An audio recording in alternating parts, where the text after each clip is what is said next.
Hi అండి, welcome to my YouTube channel tasty foods. నేను మీ పార్వతి. మీరందరూ ఎలా ఉన్నారు? నేనైతే చాలా బాగున్నానండి. నా వీడియోస్ అన్నీ మీకు రావాలంటే please like, share, comment and subscribe to my channel. ఈరోజు నేను పెసర పునుగులు, మునక్కాడ కూర ఎలా చేయాలో చూపించబోతున్నానండి.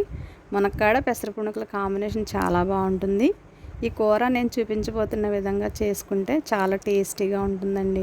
ముందుగా స్టవ్ ఆన్ చేసి బాండి పెట్టి 3 స్పూన్ల ఆయిల్ వేసుకొని అది కొంచెం వేడైన తర్వాత 3 పెద్ద సైజు ఉల్లిపాయలని చిన్న చిన్న ముక్కలుగా కట్ చేసుకుని వేసుకోవాలి. దానిలో 1/2 టేబుల్ స్పూన్ వరకు సాల్ట్ వేసి కలిపి మూత పెట్టి మధ్య మధ్యలో ఒక్కొక్కసారి కలుపుతూ వేయించుకుంటే ఉల్లిపాయలు బాగా వేగుతాయి. ఇలా ఉల్లిపాయ ముక్కలు సగం వేగిన తర్వాత ముందుగా కట్ చేసి పెట్టుకున్న మునక్కాడ ముక్కల్ని ఉల్లిపాయలో వేసుకుని ఒకసారి కలిపి మూత పెట్టుకొని 5 నిమిషాలు మీడియం ఫ్లేమ్లో పెట్టి మగ్గనివ్వాలి. తర్వాత చిన్న నిమ్మకాయ అంత చింతపండు కడిగి నానబెట్టుకొని పక్కన పెట్టుకోవాలి.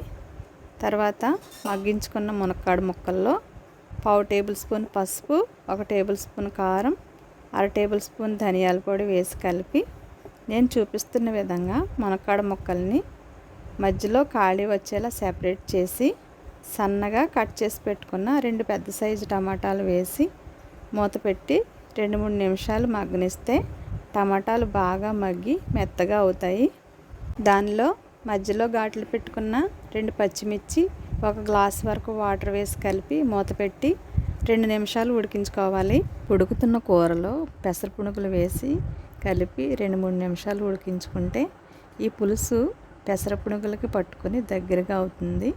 ఇప్పుడు ముందుగా నానబెట్టి పెట్టుకున్న చింతపండు పులుసు తీసుకొని కూరలో వేసి రుచికి సరిపడా సాల్ట్ వేసి తర్వాత చిన్న దాల్చిన చెక్క ముక్క, 3 లవంగాలు, అంగుళం అల్లం ముక్క, 6 వెల్లుల్లి రెబ్బలు, కొంచెం జీలకర్ర వేసి చేసుకున్న మసాలా పేస్ట్ వేసి కలిపి 2-3 నిమిషాలు మూత పెట్టి ఉడికించుకొని కొత్తిమీర వేసి కలిపి సర్వ్ చేసుకుంటే ఎంతో టేస్టీగా ఉండే మునక్కాడ పెసర పునుగుల కూర రెడీ అయిపోయిందండి. మీరు కూడా ఒకసారి ఈ కర్రీ ట్రై చేసి ఎలా వచ్చిందో కామెంట్స్లో చెప్పండి.